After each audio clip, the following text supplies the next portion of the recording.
Eh ben, bonjour tout le monde, bonjour, bonjour. Bonjour à ceux que j'ai pas encore, qui n'étaient pas là quand j'ai dit bonjour. Et j'espère que vous allez bien et j'espère que vous m'entendez bien surtout. N'hésitez pas à me dire si c'est pas assez fort, si on m'entend pas bien, si c'est pas clair. Ok, super. Et ben du coup, on va pouvoir commencer. Alors, je pense que tout le monde doit être là à peu près. Du coup, petite conf sur la radioactivité. Je vous avais mis de côté quelques exos et QCM à préparer. Si vous avez eu le temps de les préparer, c'est super. Et sinon, ben, vous pouvez rester aussi parce qu'il y a pas mal d'infos sur la méthodo, la rédaction. Donc, ça peut vous être utile aussi, même si vous n'avez pas eu le temps de préparer. Yep. Du coup, j'ai choisi un peu les sujets et les thèmes de la conf pour que ce soit complémentaire avec celle de l'année dernière. Donc, celle de l'année dernière, elle revenait surtout sur tout ce qui est élution de générateur, volume de distribution et tout.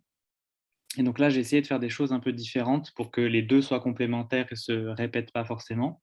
Donc n'hésitez pas à aller jeter un œil à celle de l'année dernière aussi, ça peut vous servir. Et sinon, sur le choix des exos, en fait, je me suis basé sur les questions qui revenaient souvent sur le Discord. Donc les annales qui posaient vraiment problème ou les types d'énoncés, les types de rédaction qui posaient problème pour que vous soyez bien prêts pour le concours. Du coup, la radioactivité au concours, ça tombe à peu près 1 an sur 2, voire un peu plus, 2 ans sur 3, et avec une tendance ces derniers temps à des exos qui sont plus longs et plus atypiques. Donc radioactivité, il y a toujours un petit peu des fois des petites surprises, des nouvelles notions, mais il y a quand même souvent moyen de retomber sur ses pieds si on ne stresse pas, on analyse bien l'énoncé. Généralement, on peut retrouver un peu les formules comme ça. Les QCM, c'est assez anecdotique en radioactivité. Il doit y avoir un QCM par an à peu près, quelque chose dans cet ordre-là. Et c'est surtout l'item sur la radioprotection et du coup tout ce qui est toxico des radioéléments, ça tombe pas mal. Donc n'hésitez pas à bien bosser la radioactivité, parce que c'est vrai on peut facilement être surpris, surtout avec le type d'exo qu'on a en ce moment par des énoncés un peu nouveaux, émergents, et donc le mieux vous êtes préparé et le mieux vous allez réussir. Et je précisais aussi, pour ceux qui bossent aussi bien la pharmacocinétique en parallèle, en fait, les formules, c'est quasiment toutes les mêmes, puisqu'en fait, les décroissances avec les exponentielles, c'est toujours le même format et mêmes démonstrations mathématiques. Du coup, je vous ai préparé une petite slide, enfin deux même, pour les supports que vous pouvez utiliser, que je vous conseille pour la radioactivité, si vous n'avez pas forcément trop commencé à faire vos fiches ou ce genre de choses. Donc, vous avez en gros 4 bouquins qui sont les plus connus. Je crois que le premier, le PharmaPlus, c'est celui qui est le plus utilisé.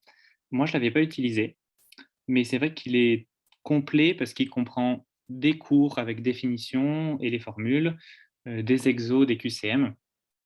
Les retours que j'en ai eus, c'était que sur les exos, ça allait des fois quand même un peu plus loin que ce qu'on attendait de nous au concours, mais ça peut toujours bien vous préparer, vu les nouveaux exos qu'on a en ce moment. Le pharma mémo, c'est assez bref sur la partie cours et formule, donc c'est vraiment très, très, très, très, très synthétique, pas vraiment très visuel non plus en termes de présentation, mais les exos sont pas mal.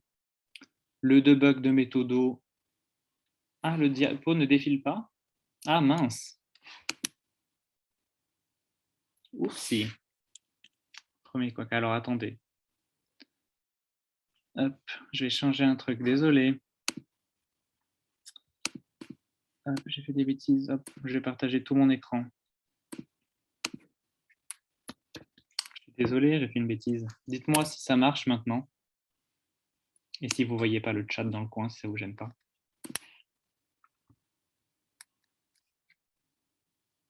Ouais, c'est bon, parfait. Bon, bah désolé. Du coup, ça, c'était le petit sommaire, mais c'est pas très, très important. Ça, c'était la diapo que je vous avais fait par rapport aux annales. Donc, vous avez à droite la petite liste de tout ce qu'il y a. Quel exo c'était, ça peut vous aider. Et puis les infos que j'ai données à l'oral. Et voilà, pardon, c'était ça la diapo support. Désolé. Donc, Debug Méthodo, c'est classique. Il y a à peu près toutes les formules dont on a besoin, j'ai regardé. Il y a pas mal de textes, donc pour ceux qui ont besoin d'un peu plus d'informations, de définitions, explications, ça peut être pas mal. Et après, par contre, le Debug Exo, je ne suis pas fan de ce livre, mais pas que pour la radioactivité, un peu pour tout. Il y a quand même pas mal de petites erreurs, des fois d'unités, de signes, de choses comme ça.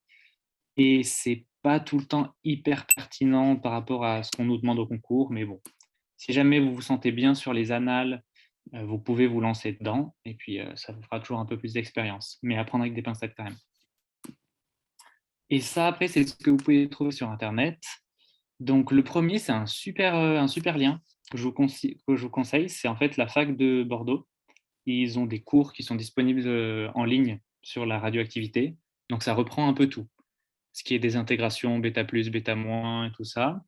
Les énergies, c'est là où c'est le plus important parce que souvent, on a beaucoup de questions sur quelle est la formule, par exemple, pour l'énergie libérée par les bêta plus. Ça, c'est le grand débat. Est-ce qu'on enlève un électron? Est-ce qu'on enlève deux électrons? Est-ce qu'on n'enlève pas les électrons et tout? Donc ça, c'est super. Je vais vous montrer. En fait, vous avez toutes les démonstrations et explications. Et donc, c'est hyper clair. Donc là, vous voyez, je me suis mis par exemple sur capture électronique. Et vous voyez, vous avez en fait donc l'équation des intégrations. Et après, vous avez toutes les explications. Donc la démonstration de comment on trouve la formule. Et donc là, vous allez avoir sur est-ce qu'il y a des électrons ou pas à retirer. Pareil pour le bêta plus. Donc je vous conseille d'aller jeter un œil.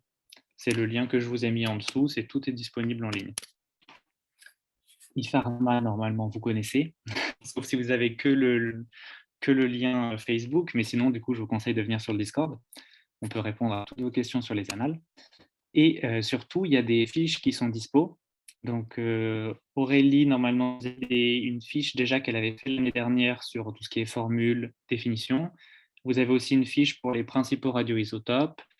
Il y a les flashcards, normalement, il y aura tous les sujets de cette conf, donc n'hésitez pas. Et je viens de voir ta question, Valentin. Est-ce que le Pharma Plus essentiel suffit? Je pense, ouais. Là, j'ai pas de souvenir, parce que du coup, j'ai demandé l'avis de personnes qui l'avaient utilisé. On m'a pas fait comme retour qu'il manquait des choses. Donc après, je sais pas s'il y en a parmi vous qui l'utilisent et qui ont déjà remarqué qu'il manquait certaines parties, mais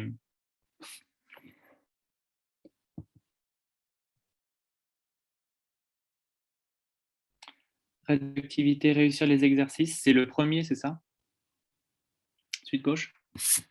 Moi, je l'ai pas utilisé, mais je n'ai pas eu de mauvais retour dessus en tout cas. Donc je sais que dans le chat, il y en a qui l'ont utilisé, par exemple des doublants, et qui ont des retours. Mais c'est vrai que moi, je n'ai pas eu de mauvais retour dessus. Et c'est celui qui est plus complet en termes d'avoir à la fois du cours, à la fois des exos et des QCM. Après, voilà. Généralement, les petits livres Pharma Plus, comme ça, ils sont pas mal, hein. Mais voilà, n'hésitez pas. Hop. Et du coup, si c'est tout bon pour vous sur la partie intro, on peut commencer avec les QCM et les mini-exos, si vous êtes OK. Hop. Du coup, on commence en douceur, hein. Les deux premiers, normalement, ça doit aller. N'hésitez pas, du coup, à mettre les réponses dans le chat ou même à allumer vos micros, hein. Participez, répondez aux questions, posez vos questions, n'hésitez pas. Plus c'est interactif et mieux c'est. Du coup, premier QCM, c'est sur les rayonnements. Est-ce qu'ils sont électromagnétiques? Est-ce qu'ils sont particulaires? Qu'est-ce que vous avez répondu ou qu'est-ce que vous répondriez?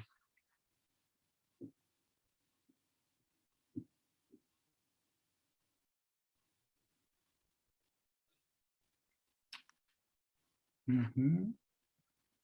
Ouais, ok. Ok. Ok. Vous n'êtes pas tous d'accord en tout cas, hein. Le plus qui revient, c'est le BD.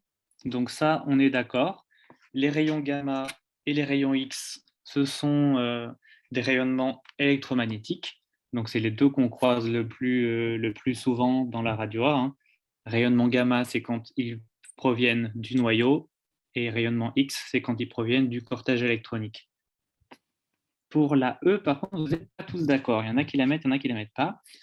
La E, c'est bien rayonnement électromagnétique, en fait. Hein. C'est des photons. Donc, je vous mets la correction. C'est des photons, donc ça compte bien comme des rayonnements électromagnétiques. Les micro-ondes aussi, c'est des rayonnements électromagnétiques. Voilà. Et puis pour tout ce qui est après alpha, bêta plus, j'ai vu passer aussi dans les réponses, alpha et bêta plus, c'est particulière. Donc alpha, c'est un noyau d'hélium, bêta plus, c'est un positon. Donc là-dedans, en fait, c'est pas électromagnétique. Après, est-ce que c'est tout bon pour vous? Je peux passer à la suite. Je vous ai préparé un petit tableau récap après ces deux QCM sur qui est électromagnétique, qui ne l'est pas, qui est ionisant et qui n'est pas ionisant. Donc là, c'est les mêmes propositions, donc les mêmes types de rayonnement, sauf que cette fois, je vous dis qu'ils sont directement ionisants. Là, le directement était important. Parce qu'il y en a qui ne sont pas ionisants, il y en a qui sont indirectement ionisants, il y en a qui sont directement ionisants. Ok. Ah. Là, vous êtes unanime, c'est assez pour tout le monde. Eh bien, je suis d'accord, c'est bien assez. En fait, les particules, donc les rayonnements qui sont directement ionisants, c'est tout qui est déjà chargé. Donc, à partir du moment où la particule est chargée, ça va être directement ionisant, que ce soit positif comme les rayonnements alpha ou bêta+, ou que ce soit négatif comme les bêta-. Et par contre, tout ce qui va être les photons, il y en a certains qui peuvent être indirectement ionisants. C'est ce que vous voyez ici au milieu en orange. Les rayons X et gamma, ils peuvent être indirectement ionisants. Comment est-ce que ça se fait? Eh bien, tout simplement, ils sont dans le milieu. Un électron du cortège électronique va capter ce photon et ça va l'éjecter du cortège. Et donc, ça va ioniser le noyau, enfin l'atome plutôt, pardon. Donc voilà, ça c'est un petit tableau récap. Je pense qu'il est assez clair. Vous pouvez le prendre et le mettre dans votre fiche si vous en avez une. Ou, voilà, c'est plutôt visuel. Hop. Du coup, troisième QCM. Celui-là, c'est un QCM qui était déjà tombé en annales. C'est sur la vallée de stabilité et le diagramme donc, de n en fonction de z. Qu'est-ce que vous avez trouvé pour celui-là?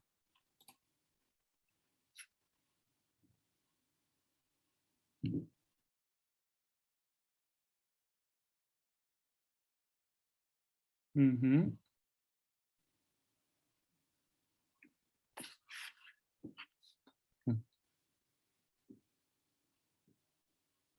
Je vais revenir du coup sur les mots si ça vous sur ce que ça veut dire isotone, isomère, isotope, isobar et tout ça. Du coup, voilà, la bonne réponse était bien D, c'est celle que vous avez mise. Donc je vous ai redessiné à droite le petit diagramme, donc de n en fonction de z, et je vous ai mis les lignes qui correspondent en couleur. Donc isotone, c'est une ligne bleue horizontale, enfin, c'est une ligne horizontale et là elle est en bleu. Isotope, c'est la ligne verticale, celle qui est en verte. Et isobar, c'est la ligne rouge, c'est celle qui est donc perpendiculaire à la bisectrice. C'est ça. Isotone, comme il y a un N à la fin, c'est le même nombre de neutrons. Isotope, il y a un P, donc c'est le même nombre de protons. Et isobar, il y a un A, donc c'est le même nombre de masses, puisqu'on le note A. Moi, c'est comme ça que j'avais retenu, avec le N, le P et le A.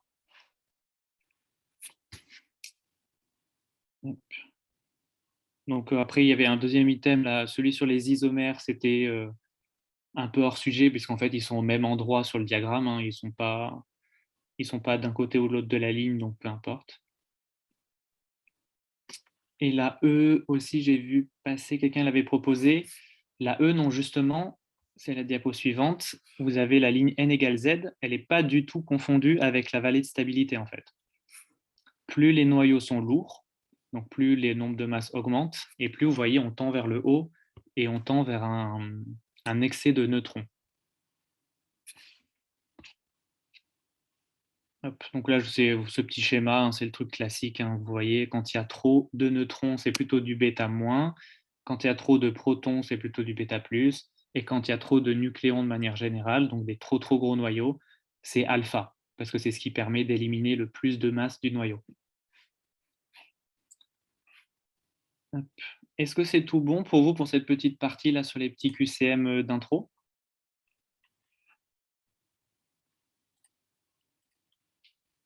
Yes? Ok, parfait. Du coup, on commence la décroissance radioactive. J'ai mis ce petit QCM. Alors, il était intéressant parce qu'il y a deux manières de le résoudre. Il y en a une qui est surtout plus rapide et plus efficace. Donc, c'est pour ça que je vous l'ai mis. Ok, c'est ça. C'est bien C. Du coup, je vous ai mis les deux méthodes en fait. La première, c'est celle qu'on pourrait faire par exemple dans un exercice. Si on nous posait cette question pas en QCM mais dans un exercice, on pourrait faire toute la résolution, donc en partant de la loi de décroissance radioactive et en la retournant pour isoler la période. Et là, on calcule avec les données de l'énoncé. Ça, c'est quand même assez long et fastidieux, on ne va pas se mentir. Du coup, comme là, vous n'avez pas de rédaction parce que vous êtes simplement en QCM, vous pouvez regarder que c'est un facteur 16 dont on vous parle pour la diminution de l'activité. Ça veut dire qu'il y a 4 demi-vies qui se sont écoulées. Parce qu'en fait, ça fonctionne avec les puissances de 2. Hein, donc, c'est 2, 4, 8, 16, 32, 64, etc. En fonction du nombre de demi-vies. Donc là, vous saviez qu'il y avait 4 demi-vies et que ça avait été pendant 6 jours. Donc, vous aviez juste à faire 6 divisé par 4. Voilà. Ce n'était pas particulièrement pour le calcul en lui-même, mais c'était juste pour vous dire que ça se résout plus facilement. Même si les QCM, ce n'est pas vraiment l'épreuve où on est le plus speed. Niveau temps, ça se passe bien quand même. Hein. Mais on ne sait jamais. Hop, du coup, on peut passer maintenant au mini-exo numéro 1. Lui aussi, c'était l'exo, je pense, le plus simple que j'ai donné. Sauf pour la dernière question, il y a peut-être une subtilité si vous ne savez pas. Est-ce que vous aviez eu le temps de le préparer ou pas? C'est juste que je sache comment je procède. Ouais. Ok, super. Super, super. Et s'il y en a qui n'ont pas eu le temps de préparer, pour qui ça va trop vite ou qui ont besoin de plus d'explications, n'hésitez pas. Hein. Du coup, cet exo, l'idée, c'était que je vous donnais deux activités, une à 12 heures, une à 19 heures, mais que vous n'aviez pas l'activité initiale à 0 au moment de la préparation. Première question, je vous demandais du coup de d'écrire l'équation de désintégration. Ça, c'est la question très classique que vous retrouvez tout le temps dans les exos de Radio A. Là, c'est intéressant de vous le dire parce que y a quelques petits trucs de rédaction qui sont assez intéressants, qui peuvent valoir des points en termes de mots-clés. Du coup, c'est pour ça que je voulais revenir dessus. Est-ce qu'il y a quelqu'un des fois qui veut peut-être dire ce qu'il a marqué, qui prend le micro et puis qui dit ce qu'il a marqué sur sa feuille ou ce qu'il marquerait là, et puis je complète. Moi, je peux le faire si tu veux. Vas-y. Donc, du coup, bah, j'ai tout simplement écrit l'équation. D'abord, Na, Mhm. flèche, magnésium avec 24 et 12. Donc 24 en A et 12 en Z, plus un électron avec une masse 0 et une charge de -1. Puis Mhm. ensuite, j'ai ajouté un antineutrino. Et en dessous, j'ai écrit désintégration bêta- isobarique selon la loi de Soddy. Ok, super. Super, Voilà. Et super. après, j'ai mis le petit noyau X. Noyau X égale magnésium, A égale 24 et Z égale 12. Ok, Pour répondre à la question d'exercice 1. Voilà. ok, super. Bah, c'est ça. Donc, c'est le truc qu'il faut bien penser, c'est comme tu l'as dit, bien repréciser transformation isobarique, ou enfin, si c'est une transformation isobarique, sinon vous mettez non isobarique si c'est pas isobarique, évidemment. Donc ça, c'est pareil, ça fait des points dans ces questions-là. Il ne faut pas se limiter qu'à l'équation avec le sodium et le magnésium. Comme tu as bien dit, il faut bien rajouter la loi de Soddy dont tu as parlé. Moi, je rajoutais aussi si ça faisait un spectre de bande. Donc, si c'était des énergies continues, ça, est-ce que ça vaut des points? Je ne sais pas. Mais je le mettais. Ça ne me coûtait pas beaucoup de temps. est-ce que dans la rédaction, il faut mettre conservation de charge? Tu veux dire, oui, est-ce qu'on ne fait pas que citer la loi? Est-ce qu'il faut le dire? Moi, je le mettais. Je mettais conservation de charge et conservation du nombre de masses, en plus de citer la loi. Après, lequel est le mot-clé le jour du concours? Ça, je ne sais pas. Enfin, personne ne sait en fait. Mais je pense que tu peux le mettre parce que c'est généralement, on ne pose la question qu'une seule fois dans l'exo. Ça ne te demande pas trop de temps non plus, donc tu ne prends pas de risque à le marquer. Et comment savoir si on doit rajouter le gamma? Alors, pour le gamma, dans l'item de radioactivité, donc de la section 1, la fin de l'item, de l'énoncé de l'item, c'est connaissance des principaux radioisotopes, je crois. Et donc, notamment pour le sodium, on sait qu'il émet un photon gamma après avoir fait son bêta-. Mais honnêtement, je pense que si ce n'est pas précisé dans l'énoncé et que tu ne le mets pas, tu ne perds pas de points. Je le mets parce que je le sais dans ce cas-là, par exemple, ou si c'est pour l'iode, tu sais qu'il en reste un à la fin aussi. Mais si tu ne le mets pas et qu'on ne t'en parle pas dans l'énoncé, qu'on ne te met pas de diagramme, qu'on ne te parle pas d'énergie de photon, je ne pense pas que tu perds des points en ne le mettant pas.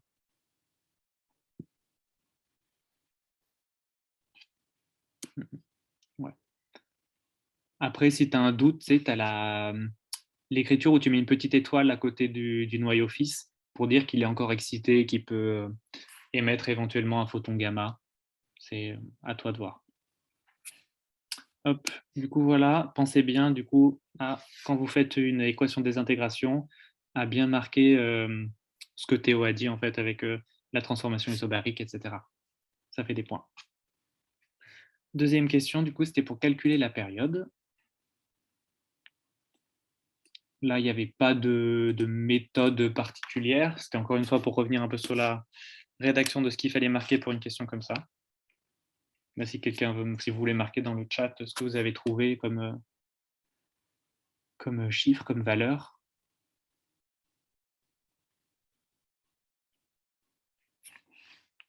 Yes. C'est ça. C'est ça. Hop. Donc, c'est bien 15 heures. La formule, c'est la formule de la loi de décroissance radioactive. C'est celle qu'on utilise tout le temps. C'était comme pour le QCM précédent. Vous isolez la période et ça vous permet de calculer tout de suite. La petite précision du coup que je voulais faire là, c'était quand on vous demande par exemple de calculer la période ou de calculer l'activité pour la première fois dans un exo, définissez-la. Donc, donnez la définition.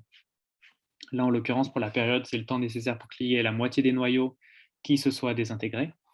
Donc ça, pareil, il faut le faire en radioactivité parce qu'il y a quand même pas mal de points qui sont sur la partie rédaction plus que sur la partie numérique, un peu comme en stat. Pareil, là j'ai mis une phrase de conclusion. Donc la période radioactive du sodium 24 est de 15 heures. Pensez à le faire si vous avez le temps. Apparemment, des fois, c'est attendu. Moi, je vous avoue que le jour du concours, j'ai pas eu le temps. L'exo de radioactivité était beaucoup trop long. Les phrases de conclusion, je les ai abandonnées au bout de la deuxième question. Donc ça, c'est vraiment que si vous avez le temps. Et puis, comme toujours, pensez à définir vos variables. Donc, à quoi correspond petit t, à quoi correspond grand t, à quoi correspond A19.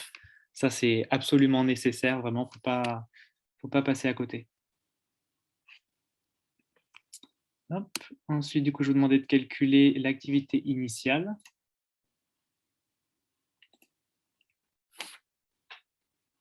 Le pourcentage d'erreur est toujours de 10%. Alors, est-ce qu'il est toujours de 10%? Ça, je ne sais pas. Il y a une marge d'erreur, comme tu dis, un petit intervalle pour lequel on accepte. Est-ce que c'est 10%? Est-ce que c'est 5% systématiquement? Ça, je ne crois pas qu'il y ait d'informations officielles à ce sujet-là. Tu as trouvé 16 heures? En utilisant bien ce que je mettais dans l'énoncé, là, avec tous les chiffres après la virgule? 2,871, 2,078. Ouais, c'est moi. Ouais, j'ai trouvé 16 heures en fait. Mais parce que j'ai arrondi le lambda. Donc du coup, à la fin, ça fait 16 heures au lieu de 15. Ok. Ok, tu avais calculé avec la loi de décroissance radioactive quand tu as le moins lambda T, c'est ça? D'abord, j'ai calculé le lambda, ouais, et après, j'ai fait Hmm. ln de 2 sur lambda. Ok. Alors, ouais, du coup, c'est dû à l'arrondi, ouais, comme tu as dit. Mhm. 16, ça commence à faire beaucoup, honnêtement, comme différence, je trouve. Ok, ça marche. Mais après, voilà, hein. Faut se dire que pour le concours, tu perds pas du tout tous les points parce que tu n'as pas donné la bonne valeur à la fin. Là, si tu avais la formule, la définition, tu donnais les bons trucs, tu avais quand même l'essentiel des points de la question, hein. Donc, Ok, ça marche. Merci. et oui, comme dit Aurélie aussi, ça dépend en enzymo, en pharmacocinétique, si la réponse doit être trouvée sur un graphique ou pas. Hop. Du coup, pour l'activité, vous aviez trouvé quoi?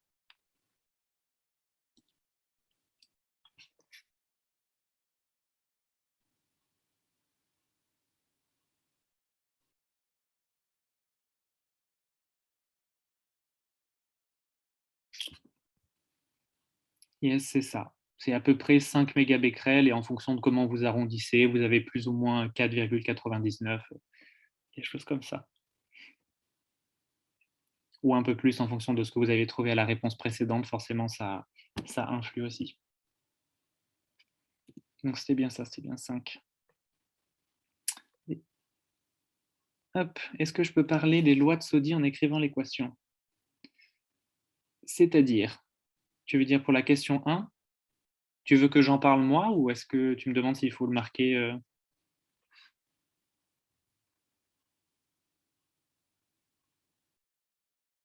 Est-ce que ça vaut des points?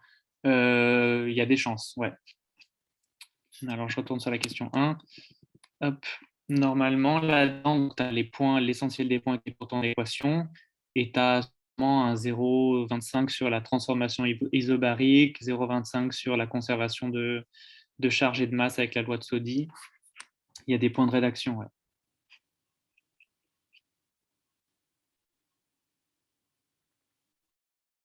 C'est pour ça justement que cet exo, il est pas compliqué, il n'y a pas de surprise. C'est surtout pour vous parler de la rédaction et vraiment que vous ne perdiez pas de points alors que vous savez faire l'exercice, quoi. Hop. Tiens, Marvin, j'ai une petite question. Yes. Pour cette question-là, moi j'ai directement utilisé, tu sais, A est égal à A0 sur 2 exposants n, Ouais. parce que je trouve que ça va plus vite, mais en fait, j'ai l'impression que les gens n'utilisent que la formule de base avec l'exponentielle. Donc Ouais. est-ce que celle-là, elle vaut plus de points que celle avec 2 exposants n? Est-ce qu'elle vaut plus de points? Ou, Non. ou Normalement, c'est tant que c'est une kiff-kiff? formule, normalement, tant que c'est une formule qui est au programme et qu'elle te donne le Ouais, bon résultat, il y a pas de différence de points. il n'y a pas de préférence de formule. Ok. Normalement, non. Non, non. Après, même des fois, dans les annales, le CNCI corrigeait aussi avec la formule avec 2 exposants n. Souvent, quand ça Mhm. tombe sur un nombre tout pile de périodes, ils aiment bien utiliser Ouais, parce celle-là. que c'est plus rapide en vitesse, Ouais, je trouve que. Ok. carrément. Puis tu as moins de choses à définir en plus. Ouais, aussi, ouais. Merci à toi. Pas de souci. Et hop, du coup, question 4, c'était celle où il y avait une petite subtilité. Et j'ai vu que quelqu'un avait posé la question sur le Discord tout à l'heure. Donc, c'est que la question n'était pas inutile, qu'il y avait bien un truc à préciser. Qu'est-ce que vous trouviez pour celle-là? Vous trouviez, pardon.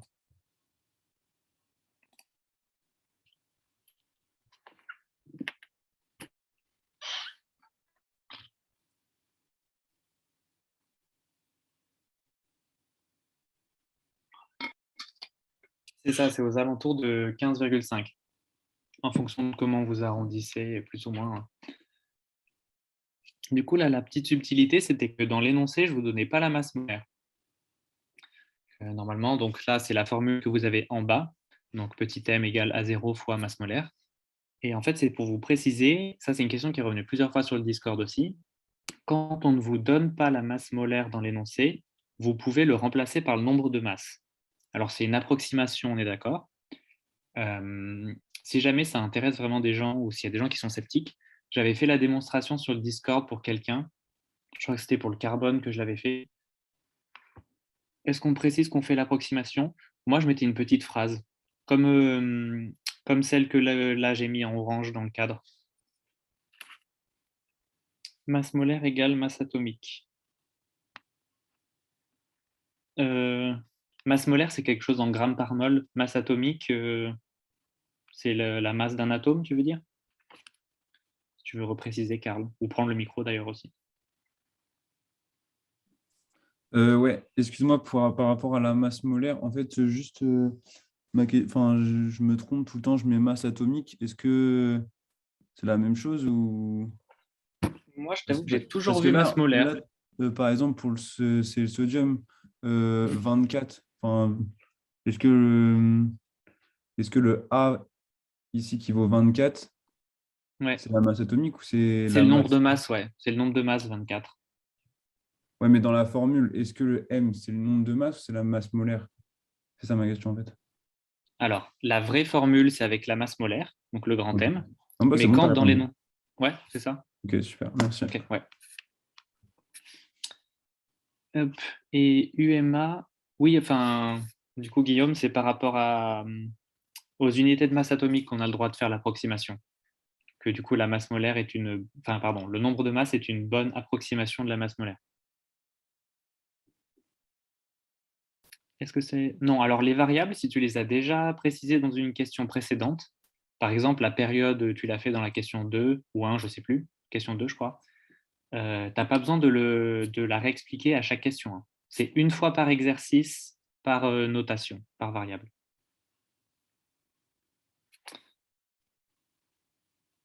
Là, j'ai peut-être été un peu généreux sur les notations là, que j'ai mis en bas à droite pour repréciser. Je les ai toutes refaites un peu à chaque fois, peut-être.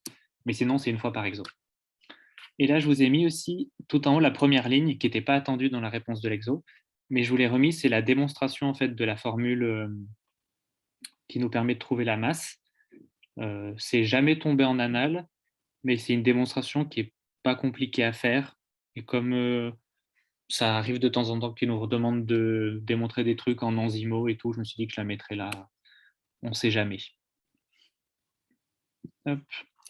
Et du coup, bah, c'est tout bon pour ce premier exo. Est-ce que c'était bon pour l'exo? Pour vous, vous n'avez pas de questions dessus, on peut passer à la suite.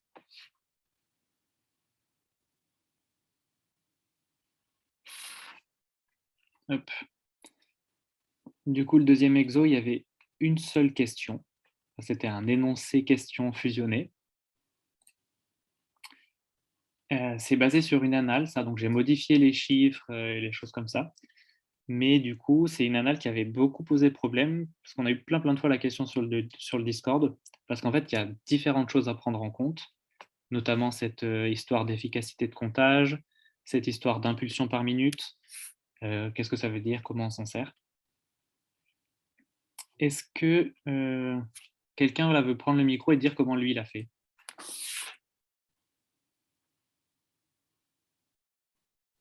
Ou pas, hein, vous n'êtes pas obligé, je ne vais pas vous forcer. Moi, je veux bien. Yes, vas-y. J'ai repris donc, la valeur qu'on nous donne en impulsion par minute déjà, et je l'ai repassée en par seconde, en disant par 60. Yes. Après, mon efficacité de comptage, je sais que c'est un rapport des coûts par seconde sur les désintégrations par seconde. Du coup, ce que j'ai fait, c'est que ma valeur que j'ai retrouvée en coût par seconde, qui était 208,83, je l'ai divisée par l'efficacité de 0,8 pour retrouver 260,41 désintégrations par seconde, donc des becquerels. Et après, j'ai récupéré mon activité molaire. Ouais. Et j'ai multiplié mes 260 et quelques becquerels par mon activité molaire pour avoir mon nombre de mol. Ça, ensuite, je l'ai multiplié par ma masse molaire. Et donc, ça me donnait ma masse totale que j'ai trouvée à 17,3 picogrammes. Yes, c'est ça. Bah, parfait. Bah, tu as tout très bien expliqué. C'est exactement ça. Donc, vous retrouvez dans la partie du bas, du coup, ce que tu as dit, les premières étapes. Donc, après, il n'y a pas d'ordre avec est-ce qu'on transforme les IPM en IPS d'abord ou est-ce qu'on prend l'efficacité de comptage d'abord. Il n'y a pas d'ordre particulier. Mais du coup, c'est exactement ce que tu as expliqué. L'efficacité de comptage, en fait, c'est le le pourcentage de particules désintégrées qu'on arrive à détecter. Donc, par exemple, sur 100 particules qui sont désintégrées, là, on n'en a détecté que 80. On a 80% d'efficacité de comptage. Donc, comme tu as dit, on divise. Et pour passer des IPM au becquerel, en fait, un becquerel, comme tu l'as dit, c'est une désintégration par seconde. Du coup, c'est une impulsion par seconde.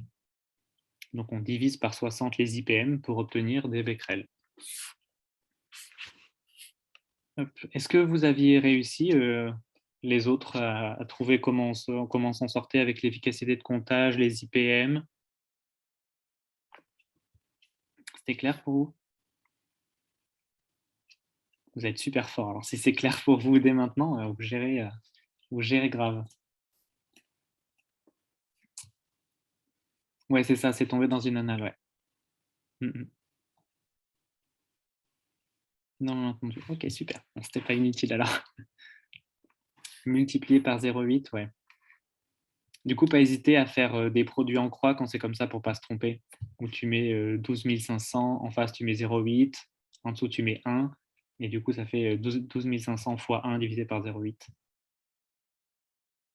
Et est-ce que tout le monde avait réussi? C'est quoi l'efficacité de comptage? Alors, l'efficacité de comptage, c'est ta capacité à détecter les particules qui se désintègrent. Donc là, en l'occurrence, c'était 80%, mais ça peut être n'importe quel pourcentage. Ça veut dire que parmi le nombre de particules qui se sont désintégrées, tu n'en détectes que certaines. Tu n'en détectes que 80% de la totalité, en fait.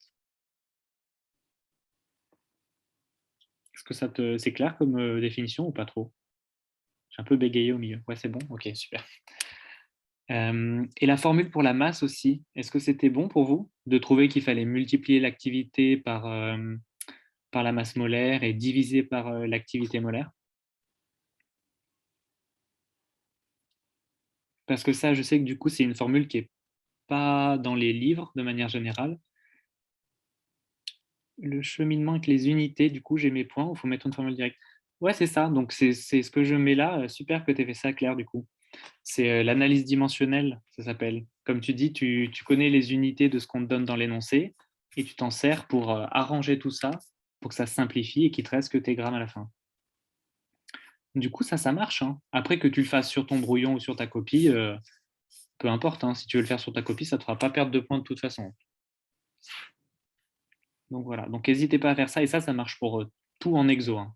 Pour en enzymo, en pharmacocinétique et tout ça. Si vous oubliez une formule ou vous avez l'impression qu'on vous demande une formule que vous ne connaissez pas trop, n'hésitez pas à passer en unité et à simplifier tout ça pour retrouver comment est-ce qu'on s'en sort.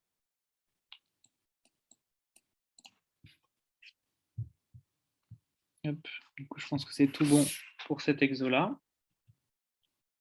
On peut passer au troisième. Le troisième, je pense, c'était peut-être le plus dur. Lui, il est aussi basé fortement sur un exo d'anal qui est tombé, sur lequel on nous avait posé pas mal de questions, notamment sur la partie démonstration et sur la fin. Hop. Et je l'ai modifié parce que normalement, dans les annales, on vous donnait, je crois, c'était les périodes. Et ici, je vous donne les durées de vie moyennes. Et du coup, je vous demandais de calculer les constantes radioactives. Est-ce que vous voulez mettre dans le chat ce que vous aviez trouvé pour lambda 1 et lambda 2?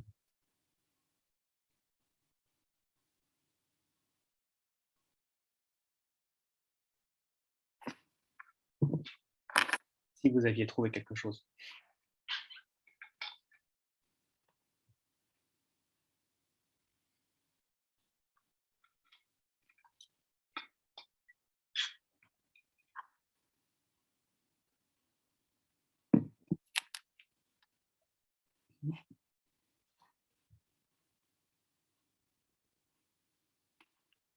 Ouais, Mathilde et Théo, je suis d'accord avec vous, je trouvais la même chose.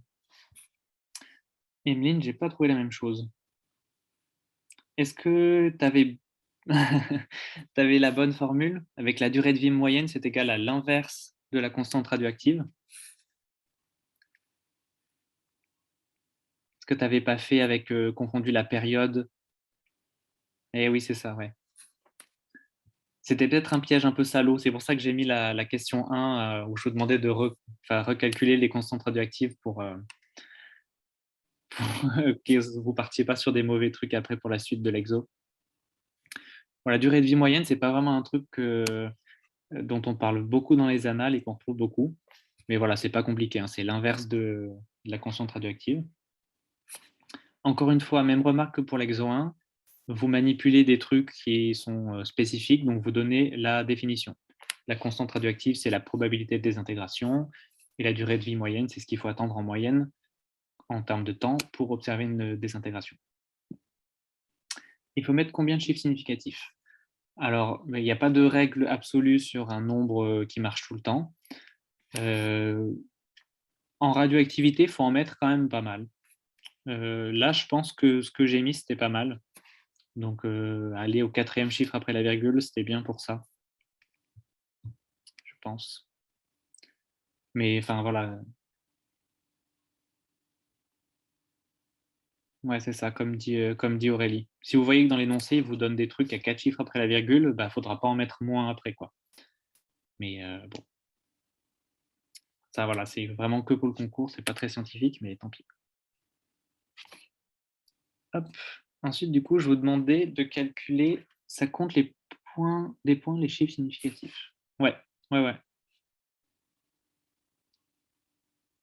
Et puis en plus, ça peut te faire sortir de ton intervalle de 5% en fonction de comment tu arrondis. Si tu arrondis trop, ça peut te faire sortir du truc, donc ouais.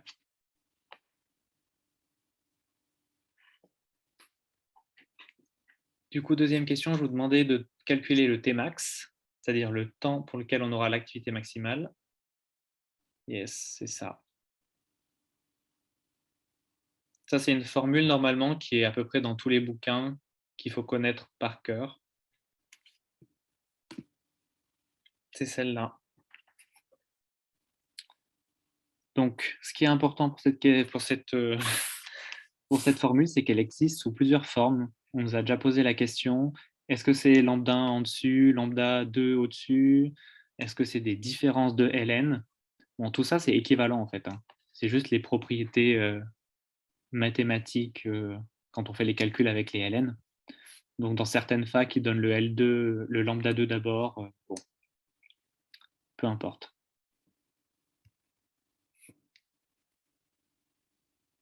Yes. La radio, oui, il y a vraiment beaucoup de points de rédaction.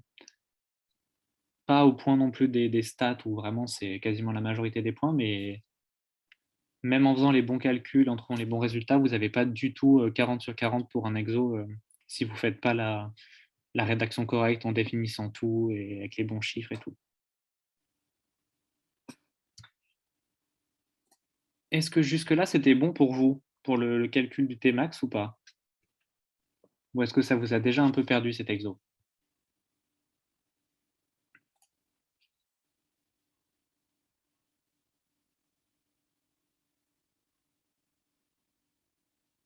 Non, c'est bon? Ok. Super. Du coup, pour le moment, ouais, le pire arrive. Du coup, pour la question 3, je vous demandais de calculer du coup le nombre de noyaux cette fois, qui sera dans le générateur au bout de 24 heures. Donc ça, c'est vraiment, on rentre dans vraiment la filiation radioactive, enfin déjà avec la question précédente, mais donc, le molybdène qui est le noyau père et le technétium le fils. Est-ce que quelqu'un veut dire au micro ce qu'il a trouvé et comment il a procédé aussi?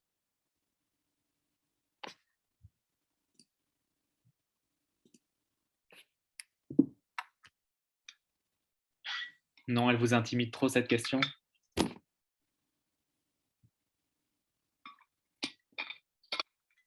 Bon, bah, je vous le montre directement alors. Hop.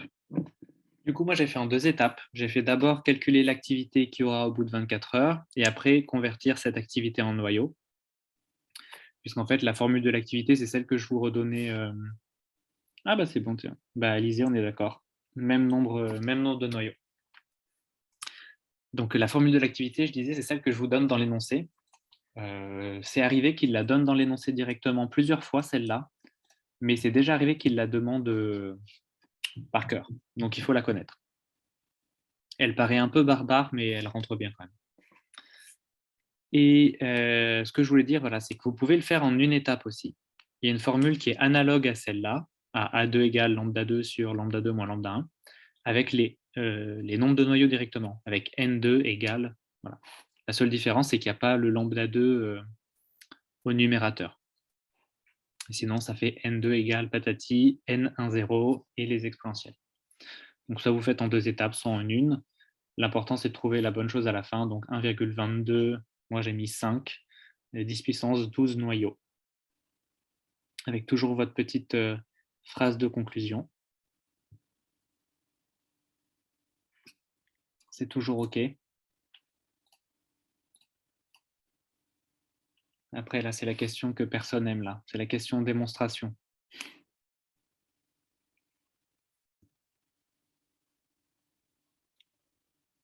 Est-ce que celle-là, vous avez réussi? Parce que bon, vous n'allez pas trop pouvoir prendre le micro pour en parler, ça va être un peu compliqué. Ouais. En fait, cette question-là, il faut être méthodique. Si vous y prenez en vraiment posant tout correctement, étape par étape, normalement, vous pouvez difficilement vous tromper. Non? Toujours pas le faire? Ok. Là, j'ai mis toutes les étapes du calcul normalement, donc ça va aller. Donc là, on vous parle des équilibres. Je ne comprends pas le 0,155. Il est où le 0,155? Ouais, c'est moi qui ai posé la question. En fait, dans le calcul du nombre de noyaux, le lambda 2 a marqué 0,1556 divisé par 360 et je ne comprends pas le 0. Ah oui. Oups, oui, c'est un 1 en fait. C'est 0,1156. Autant pour moi, tu as raison. Oui, okay. C'est moi qui ai écrit trop vite. Pardon. Mais normalement, c'est le bon résultat. J'ai tapé comme il faut sur la calculette. Bon, Alizé avait trouvé pareil, donc ça devrait aller. Désolé. Du coup, cette question-là, la question de démonstration, c'est par rapport à l'équilibre de régime. Donc ça, vous inquiétez pas, j'ai fait une diapo récap sur équilibre de régime, équilibre séculaire à la fin de l'exo pour clarifier qui est quoi, qui fait quoi et comment ça fonctionne. Donc là, la méthode, c'était d'y aller étape par étape. On vous demande de calculer le rapport A2 sur A1. Donc vous posez A1, c'est égal à quoi? Bon, c'est la formule de la loi de décroissance radioactive classique. Et A2, je vous donnais la formule dans l'énoncé. Vous posez votre rapport A2 sur A1. Et après, vous allez étape par étape simplifier tout ce qui est simplifiable. Donc très rapidement, il ne vous reste plus que le rapport des lambdas. Puis vous transformez vos lambdas en périodes, puisque la question de l'exo, c'était d'exprimer en fonction des périodes. Et là, vous retournez petit à petit jusqu'à arriver au rapport final T1 sur T1 moins T2. Ça peut être facile de s'arrêter à la fin de la première ligne avec les 1 sur T2 sur 1 sur T2 moins 1 sur T1. Mais ce n'est pas la fin de l'exercice et ce n'est pas le rapport qui est attendu au final. Donc, il faut vraiment pousser le développement et la simplification jusqu'au bout. Est-ce que ça vous paraît OK pour le concours, de réussir à poser quelque chose comme ça et d'aller étape par étape pour trouver le rapport ou pas?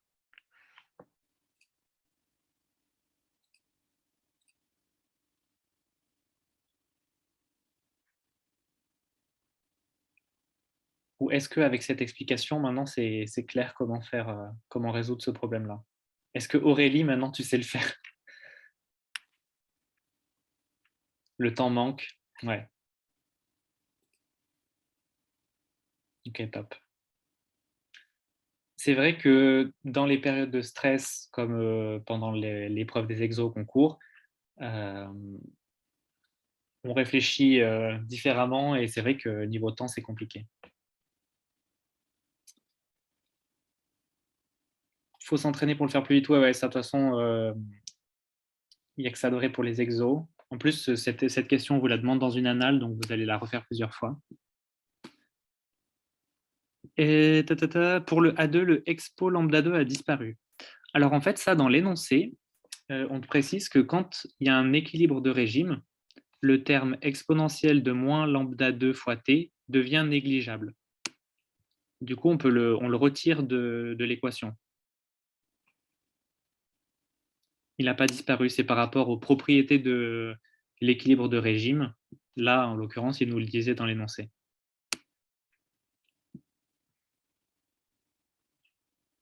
Non, pas de souci.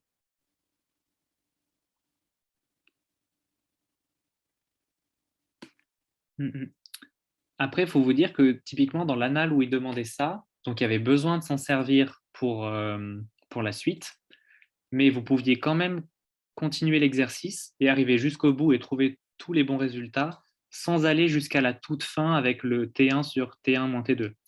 Si vous vous arrêtiez à l'étape avec les lambda, donc lambda 2 sur lambda 2 moins lambda 1, c'était suffisant pour répondre aux, je ne sais plus combien il y avait de questions, mais 2 ou 3 questions suivantes. Donc, il ne faut pas non plus vous dire, vous stresser par rapport à ça et vous dire que ça va vous mettre dedans. Hop. Du coup, la question 5, en fait, c'était une application numérique de la formule qu'on venait de démontrer juste avant. Donc, toujours dans le cadre de l'équilibre de régime, on vous demandait de calculer l'activité A2, donc l'activité du technétium.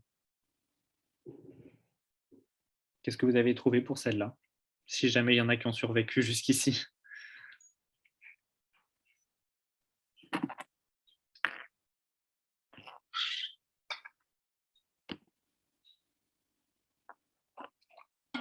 Plus beaucoup de survivants. Si? Ah, si. Ouais, on est d'accord. Enfin, on est d'accord. Je suis d'accord avec 52 et Claire. Alizé.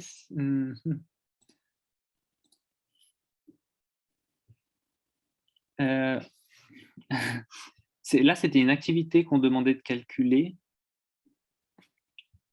Ah, t'es allé trop vite. Ouais, c'est ça, 55 mégapixels.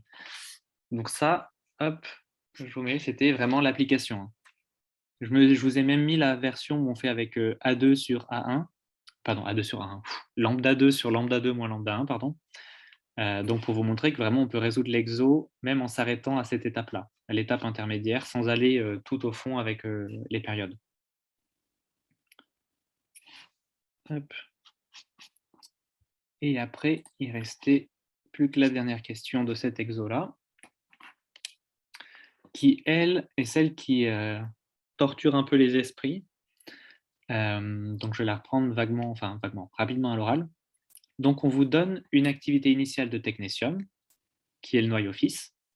On vous dit qu'il est en équilibre de régime avec son noyau père, le molybdène. On les laisse pendant 132 heures faire leur vie ensemble, puis on les sépare. Et je vous demandais l'activité du technétium pile au moment où on les sépare, et après 24 heures après les avoir séparés. Et la subtilité, elle vient surtout au moment de la séparation, puisqu'en fait, c'est une façon de faire qui est spécifique au cas de l'équilibre de régime. Qu'est-ce que vous avez trouvé du coup pour le petit A? Ou pour le petit B aussi d'ailleurs.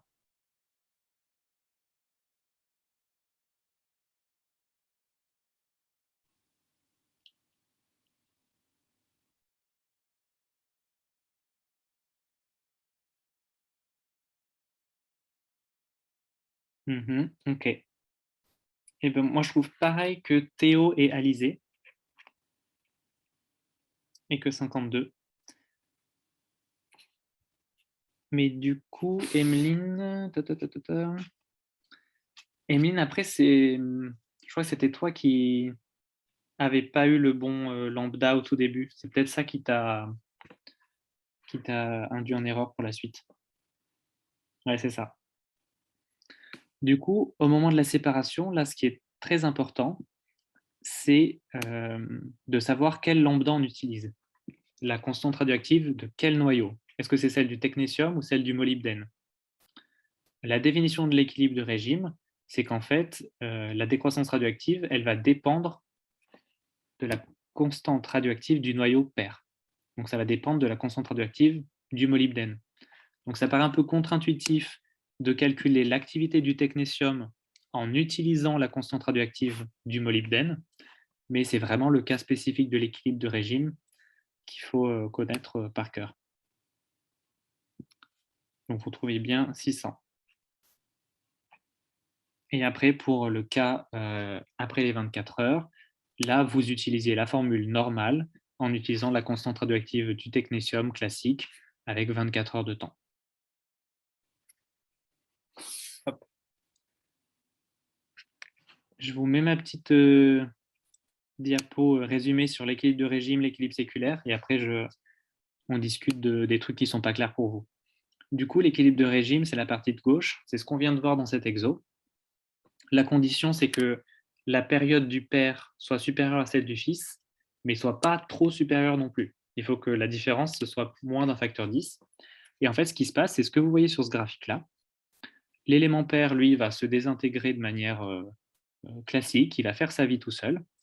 Et celle du fils va petit à petit se rapprocher de celle du père et décroître en parallèle. Vous voyez que les lignes deviennent parallèles et donc la vitesse de désintégration devient équivalente. Et c'est pour ça en fait qu'on a la décroissance du fils qui dépend de la constante radioactive du père. Pardon. Ça fait beaucoup de lambda, période et décroissance dans les phrases, là c'est un peu épuisant. Mais donc est-ce que c'est clair pour vous, l'équilibre de régime? Ouais. Et oui, j'ai précisé en bas que c'était transitoire. C'est quelque chose qui ne dure pas. Et c'est pour ça que dans les exos, souvent, on vous parle d'élution. On vous dit, on élue le générateur pour récupérer le technétium, machin. Ben ça, c'était justement pour maintenir l'équilibre de régime, en fait. Parce que si on laisse les noyaux ensemble se désintégrer, au bout d'un moment, l'équilibre se brise et les deux recommencent à se désintégrer indépendamment. Ok, très bon schéma. Ah, merci. J'ai passé du temps sur cette diapo. Et du coup, l'équilibre séculaire, la condition, elle ressemble beaucoup à celle de l'équilibre de régime. Il faut que la période du père soit très supérieure à celle du fils. Mais là, quand je dis très supérieure, c'est vraiment très supérieur, quoi. Donc, dans le cas de l'équilibre séculaire, on va avoir l'activité du fils qui augmente petit à petit, petit à petit, rapidement plutôt, puisqu'il a une toute petite période. Donc, il va beaucoup se désintégrer et donc avoir une activité importante. Alors que le père, lui, il a une période qui est super grande, donc il va vraiment se désintégrer tout doucement, avec une activité qui va rester quasiment constante. Et une fois que l'élément fils a rattrapé le père, eh ben, ils vont évoluer en parallèle et avoir une activité qui est vraiment constante et équivalente. Et donc ça correspond à la situation où on a le taux de production qui est égal au taux de désintégration. On produit du fils aussi rapidement que lui se désintègre. Quand on dit qu'on élue, on est en équilibre de régime du coup. C'est ça. En fait, l'intérêt de l'élution, à part récupérer le radioélément pour l'utiliser plus tard, c'est quand même pas mal comme raison, mais sinon, c'est pour maintenir l'équilibre de régime en fait.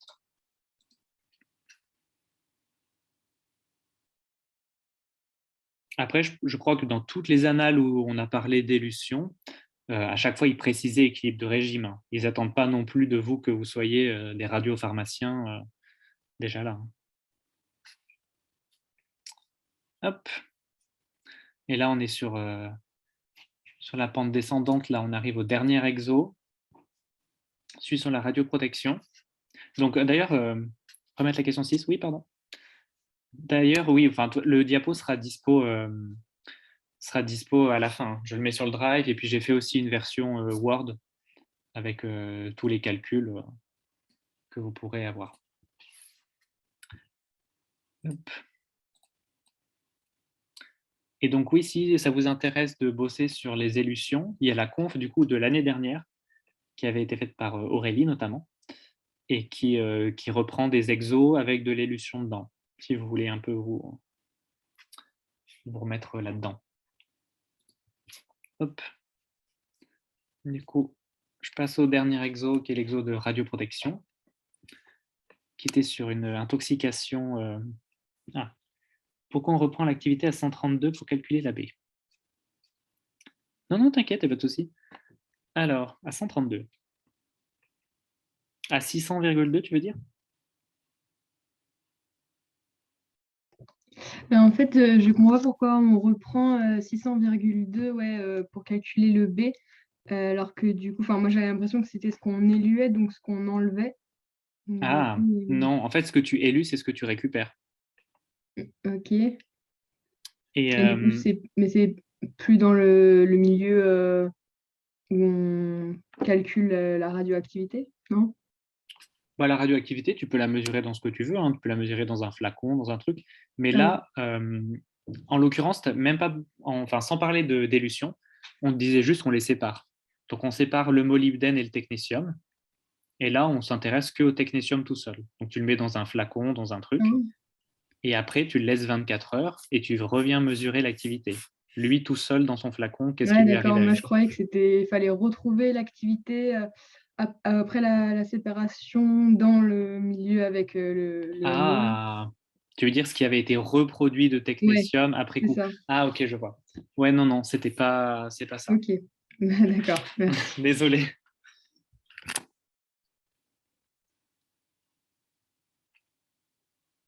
Hop.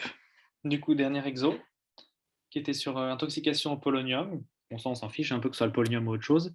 Je vous donnais du coup la période physique, la période biologique, l'énergie nécessaire pour générer une paire d'ions, et puis le nombre d'ionisations par unité de longueur.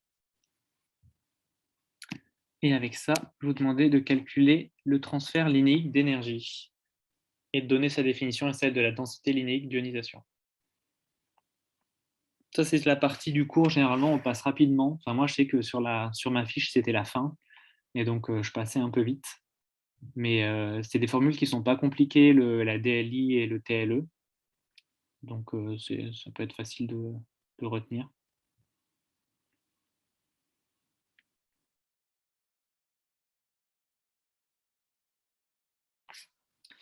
Ouais, c'est ça. Je suis d'accord avec Théo pour le résultat et 52 pour la définition. Hop. Du coup, je vous ai remis ça comme ça. Pour le DLI, en fait, ce qu'il fallait identifier là, c'est qu'en fait, je vous le donne dans l'énoncé. Quand je vous donne le nombre d'ionisations par unité de longueur, bon, bah, c'est ça, en fait. C'est le DLI. Je ne l'ai pas appelé comme ça pour que vous sachiez en fait l'identifier dans l'énoncé, mais c'est ça. Après, en termes d'unité, moi, j'ai mis en micromètre -1 parce que c'est l'unité, on va dire, de base, l'unité internationale pour le DLI. Mais comme dans la question, je ne vous précisais pas de me donner telle ou telle unité, si vous avez mis une autre unité, il n'y a pas de souci du tout. Par exemple, Théo, là, oui, tu as trouvé le même résultat que moi, mais c'est juste que tu n'as pas mis en kilo-électronvolt par micromètre, tu as peut-être mis en par millimètre, etc. Mais il n'y a pas de souci, ça marche dans tous les cas. Donc ça, c'est une formule qui est facile à retenir. TLE égale DLI fois oméga, et DLI égale TLE sur oméga. Je crois que c'est déjà tombé en annales, ça, il me semble. Je crois que je l'ai déjà croisé. Ou alors j'ai rêvé, mais il me semble que oui. Est-ce que c'est clair pour tout le monde la différence entre le TLE et le DLI?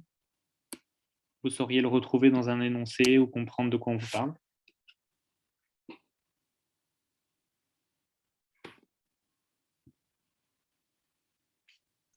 J'ai juste une question.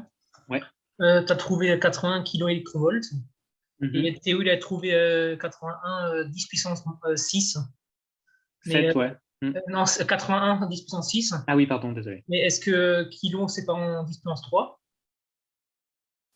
Alors, je sais pas. Alors, Théo, il a peut-être pas mis en par micromètre non plus. Il a peut-être laissé en par millimètre parce que dans l'énoncé, je le donnais en 18 millions par millimètre. Ah, ok, ouais, c'est possible. Donc, je n'ai pas vérifié pour Théo, juste vu qu'il avait le 8,1 après les unités. Bon, si tu veux, je regarde après. Je note. Ah oui, c'est bon, il a laissé en millimètres en fait. Ok, c'est ça. Ok, super. Ah non, c'est bon, parfait. Merci. Voilà. Donc là, j'avais, comme je disais, ouais, du coup, j'ai pas précisé l'unité qui était attendue. Donc, tous les résultats étaient bons. C'est juste que le kilo-électronvolt et le micromètre, c'est les unités internationales de base pour ces trucs-là. Donc, c'est pour ça que j'ai mis ça comme ça, mais c'est assez peu important. Du coup, après, je vous demandais de calculer la période effective. Normalement, ça, c'est une question qu'on connaît bien. Enfin, je sais qu'en PACES, ils étaient fans de cette question-là. À Grenoble, en tout cas. Qu'est-ce que vous trouviez, vous, comme période effective?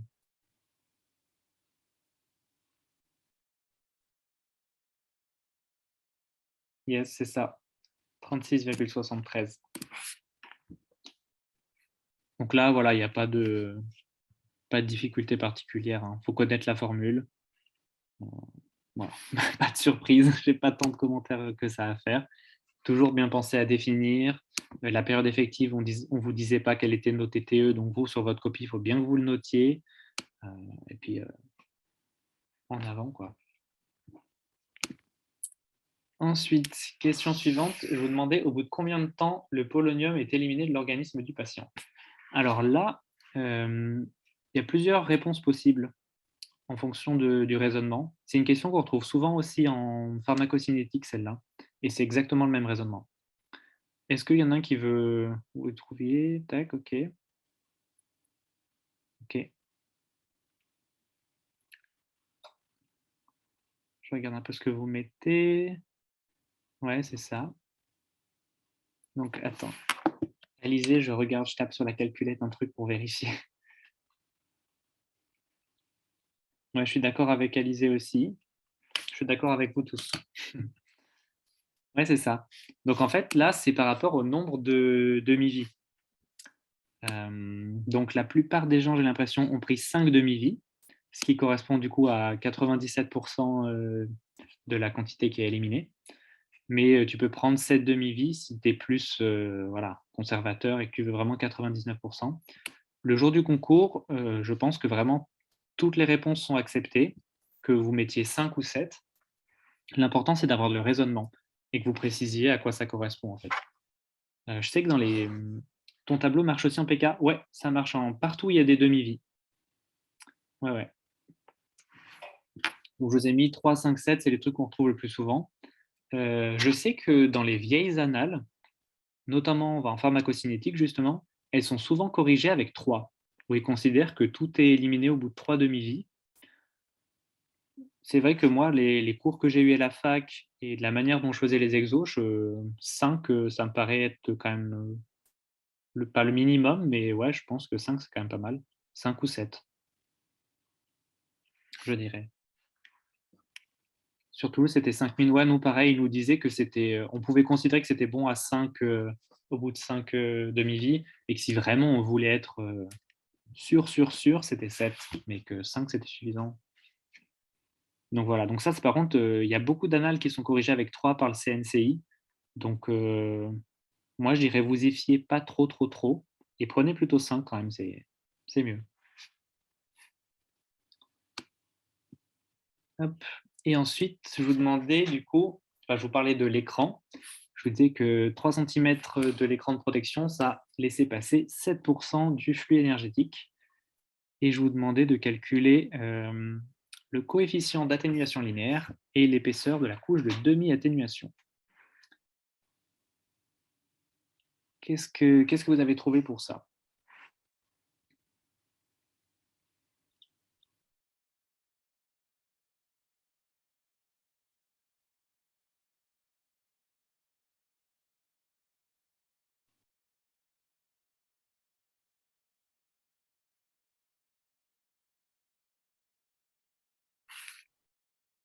Ok, et ben moi je trouve pareil que aussi Emeline, 52 Alizé Valentin.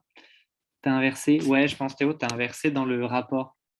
Donc dans le ln I sur I0, je pense que tu as dû inverser. Ouais, j'ai pas mis. Parce que je savais qu'il y avait un petit jeu à faire entre quand on met I sur I0 et qu'on soit on laisse passer les 7%, c'était 7% qui était passé, ou alors c'était 93. Je me rappelais plus si c'était Ouais. Ça, en fait, un des deux. ça dépend des exos. Des fois, ils disent ce qu'on laisse passer. Ouais. Dans ce cas-là, tu mets directement le pourcentage. Et des fois, ils disent ce qui est arrêté.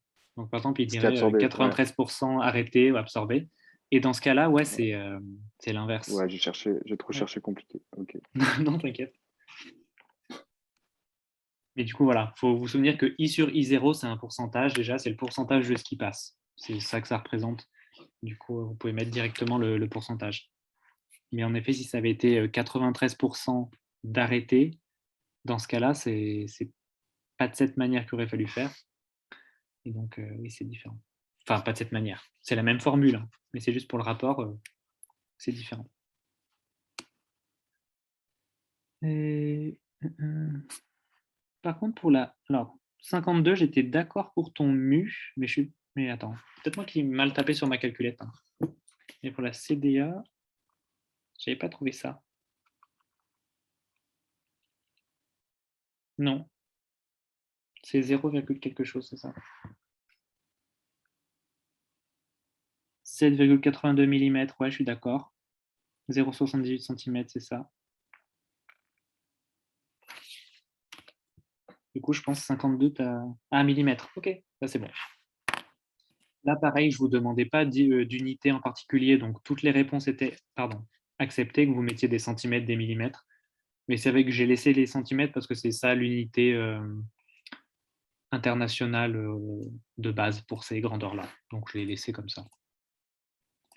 Du coup, c'est bon pour les exos. Il ne reste que 6 QCM et c'est terminé. Est-ce qu'on peut passer au QCM? Est-ce que vous avez des questions encore sur les exos ou sur les choses dont on a parlé avant qui ne sont pas claires? N'hésitez pas. Et si tout est clair, vous pouvez le dire aussi.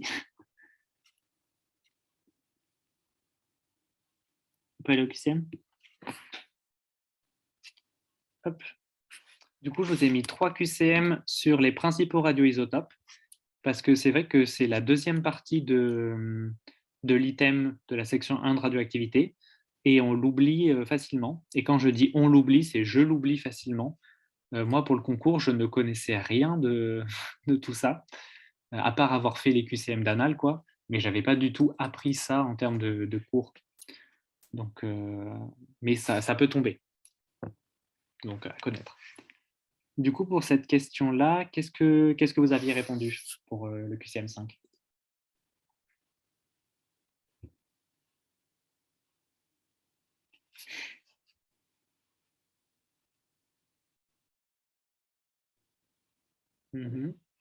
Ah là, il y a plein de réponses différentes. Ok, je vois du... Alors, le A, tout le monde a... Ah non, pas tout le monde. Je vois du A, du B et du C. Ok. Mais du coup, la bonne réponse, c'était AB. Entre la B et la C, il fallait faire attention du coup à quel était le nombre de masses. Est-ce que c'était l'iode 123 ou l'iode 125? Parce que en fait, ils n'ont pas les mêmes utilisations. L'iode 123, c'est bien celui qu'on utilise in vivo pour aller marquer la protéine et faire une scintigraphie. L'iode 125, lui, par contre, il sert in vitro.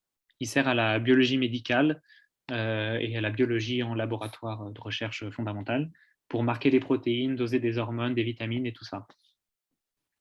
C'était ça la subtilité. L'indium et le thallium, c'était pas hors sujet, mais c'était pas du tout pour la thyroïde. Et le technétium, ouais, c'est une de ses utilisations. Du coup, voilà. Ça, du coup, il y a pas mal de gens qui se sont fait piéger. Et moi, j'aurais pas du tout su répondre non plus le jour du concours. Alors vous avez encore plein de temps, donc ne vous inquiétez pas.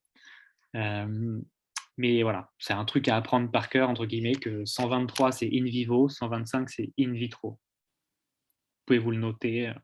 Je n'ai pas particulièrement de moyens mnémotechniques pour ça, mais à part qu'il y a plus de lettres dans in vitro, du coup 125, comme c'est un plus gros nombre, je ne sais pas si vous pouvez retenir comme ça, mais c'est toujours ça. Hop. Ensuite, deuxième QCM qui, lui, est vraiment concentré sur l'iode 125, qu'on vient de voir précédemment. Qu'est-ce que vous aviez répondu pour celui-là, du coup?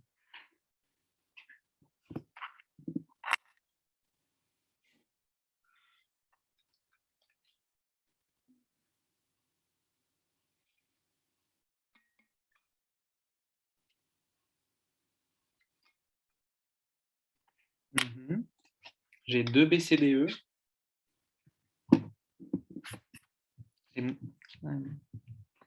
Ouais. Ok, donc là aussi, pas mal de réponses différentes. Ok. Du coup, la bonne réponse, c'était ACDE. Donc, est-ce qu'il se désintègre par capture électronique? Ouais. Pour le rayonnement, il y a pas mal de gens qui ont mis la B.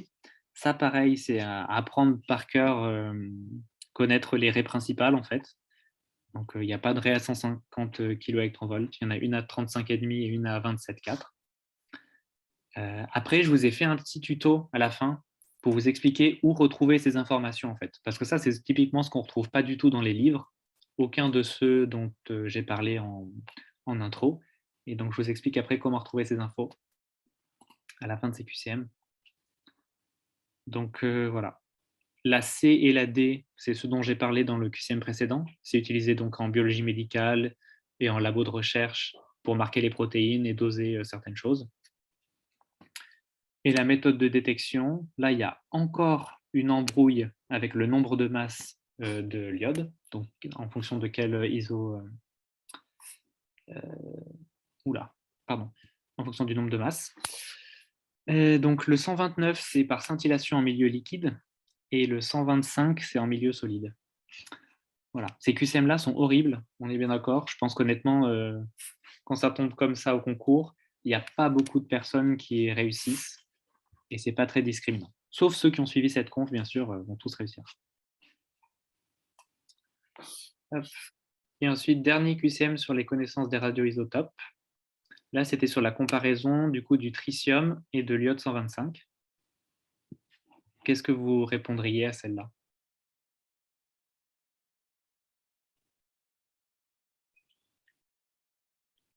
Il y a du ACE, du C.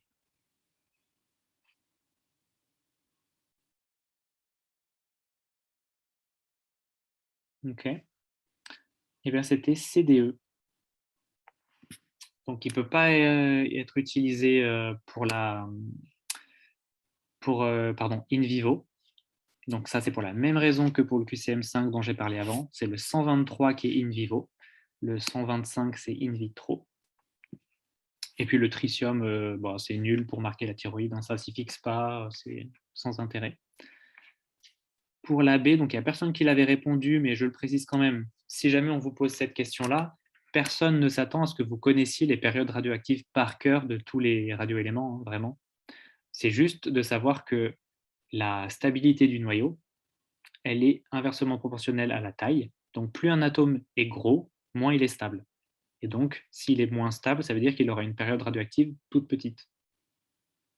Donc voilà, parce qu'il se désintègre beaucoup. Ensuite, la scintillation en milieu solide, c'est ce dont j'ai parlé avant. Pour la D, on attendait de vous simplement, entre guillemets, que vous regardiez que la réaction est bien équilibrée. Et puis la E, c'est une question à laquelle j'ai déjà répondu avant. Donc, maintenant qu'on a passé ces 3 QCM de l'enfer, qu'est-ce qu'il faut retenir pour le concours? Bon, déjà, il faut retenir que ceux qui vraiment ont ne se fait pas à partir du xénon. Là, je t'avoue que de tête, je ne saurais pas te dire si elle se fait à partir du xénon. Est-ce que dans la vraie vie, tu veux dire la méthode qui est utilisée pour la production industrielle de ce iode-là? Je ne sais pas. Je veux bien te croire. Mais...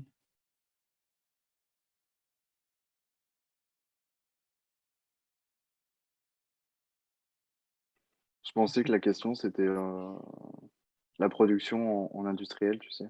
Ouais. Après, là, La il question précisait peut-être produit. Tu vois. Ouais, donc c'est juste pour vérifier si c'était équilibré. Ok. Pour moi, ouais, là, ils attendaient juste que tu regardes l'équation enfin, pas de désintégration. Enfin, si, remarque, c'en est une. Pour voir si c'était équilibré, je pense. Ok. Puis voilà, et Aurélie vous a mis un petit message. Du coup, qu'est-ce qu'il faut retenir? Déjà, que les radioéléments qui ont un usage biomédical, vraiment. Donc, que ceux pour marquer la thyroïde et tout ça, il ne s'agit pas d'aller connaître les trucs pour faire fonctionner les centrales nucléaires, quoi. Il faut connaître quel est le type de désintégration qu'ils font, qu'est-ce qu'ils émettent, et donc l'énergie de l'arrêt principal, et puis comment on fait pour les détecter. Donc ça, vous avez le site de l'IRSN qui vous donne plein de fiches qui sont toutes sur le Drive ePharma normalement. Aurélie vous a tout rangé là-dedans. Et vous retrouvez toutes ces informations. Donc si vous regardez dans l'encart à droite en orange, ça vous donne, donc c'est un émetteur gamma et X avec l'énergie de chacune des raies principales. Ça vous donne l'organe cible, ça vous donne la filiation. Donc là, vous avez la capture électronique de l'iode en TE.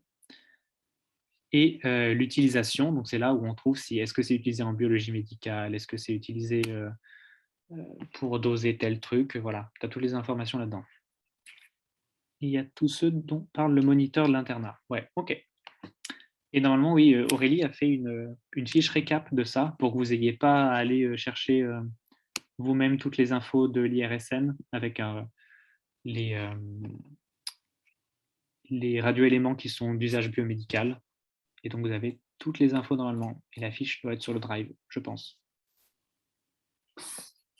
Si je ne dis pas de bêtises. Hop.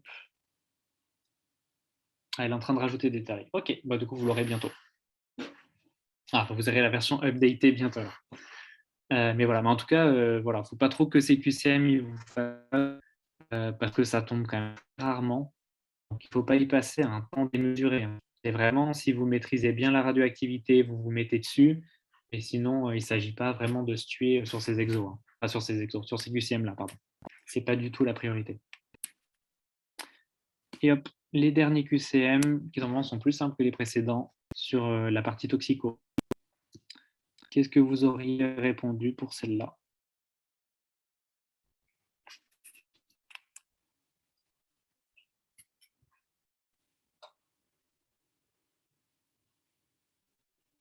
Ok, il y a du BCE, du CE. Ok. Bon.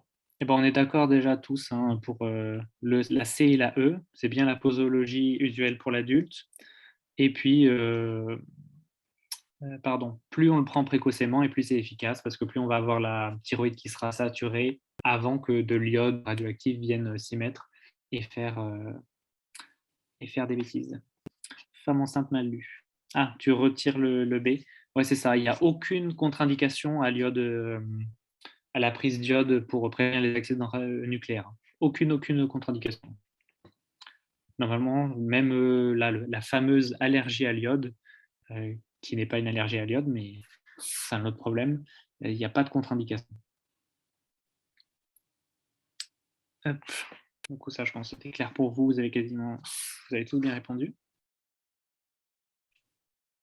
Et vous avez, oui, pardon, juste précisé, la différence, elle se fait à partir de 12 ans. Ce n'est pas que chez l'adulte et chez l'enfant dans le sens moins de 18 ans. Hein. C'est à partir de 12 ans qu'on considère que c'est adulte. Ensuite, ce QCM-là, c'était pour un peu l'irradiation naturelle et puis les données, on va dire, chiffrées. ACD, ACDE, ACD.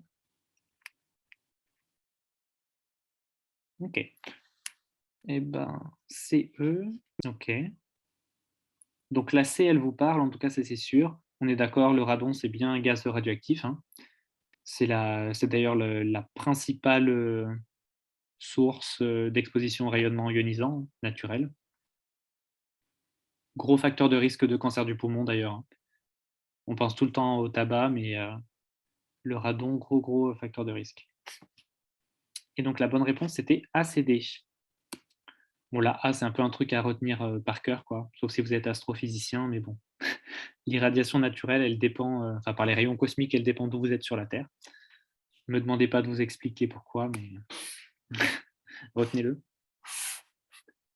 Ensuite, pour 0,1 sievert, il n'y a pas de troubles neurologiques. Ça va être des troubles hémato, et encore qui sont transitoires, avec donc les leucocytes et les érythrocytes qui vont être diminués. Et il n'y a que chez vraiment l'embryon, il peut y avoir des malformations pour des doses de ce niveau-là. La moelle osseuse, c'est le tissu plus sensible. Ça a rapport avec la vitesse de multiplication, en fait, hein, comme les cellules gastriques, qui sont aussi très sensibles. La couche d'ozone qui te protège. Ok. Ah, donc ça dépend où on est par rapport au trou dans la couche d'ozone, c'est ça? Ok. Et puis l'altitude, je suppose que plus on est bas, moins on en reçoit parce qu'ils ont eu le temps de s'être atténués et arrêtés avant. Et pour la E, du coup, la dose mortelle, c'est pas 1 sievert, c'est... alors, il n'y a pas de dose mortelle absolue, mais en tout cas, la dose létale 50, c'est à 4,5 sievert. Donc quand même assez loin de 1 sievert. et le tout dernier QCM, qui est sur la contamination par radionucléide. Celui-là, normalement, vous n'avez pas le droit d'avoir faux. Et on indiquait bien que c'était celle qui était fausse qu'il fallait donner. Et ouais, c'est ça, c'est bien la D. Hein. Ça ne sert à rien de se laver les cheveux, les ongles, la peau, si c'est parce que vous l'avez ingéré ou injecté, je ne sais pas, mais voilà, ça ne va pas vous aider. Pareil pour l'iode, hein, ça ne sert que si jamais c'est de l'iode radioactif. Et bien super. Super, super, super. Du coup, pour la toxico, pour la radio A, je pense qu'il ne faut pas y passer un temps monstrueux parce qu'à part les QCM, c'est jamais tombé. Donc, utilisez le debug. Il y a une double page sur la radio, enfin la toxico des radioéléments. Vous avez un peu toutes les définitions, type effet déterministe, stochastique et tout ça.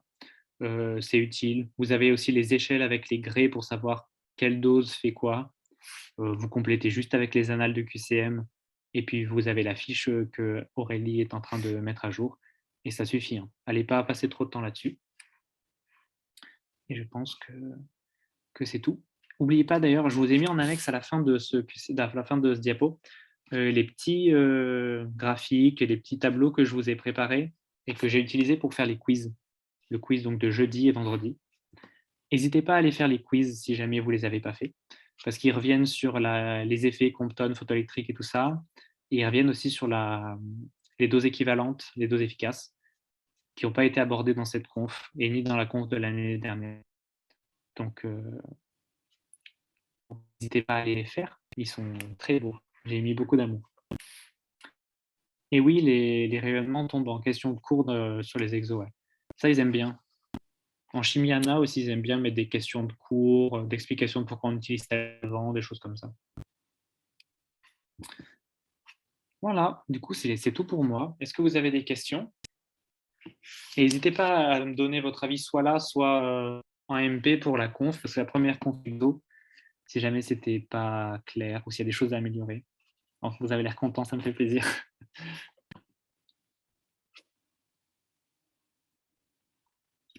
Super, super, super. Et puis surtout, gardez la pêche. C'est que le début pour ceux qui commencent et c'est la moitié pour ceux qui repassent. Mais dans tous les cas, gardez la pêche et vous allez réussir de toute façon. On va vous motiver, on va vous donner tout ce qu'on peut pour vous aider.